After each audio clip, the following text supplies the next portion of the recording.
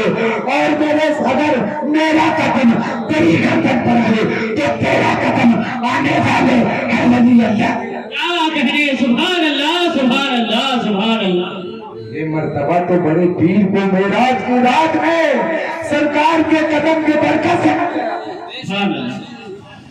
اللہ، کیا سمجھتے ہو، کیا سمجھتے ہو؟ زمین بنے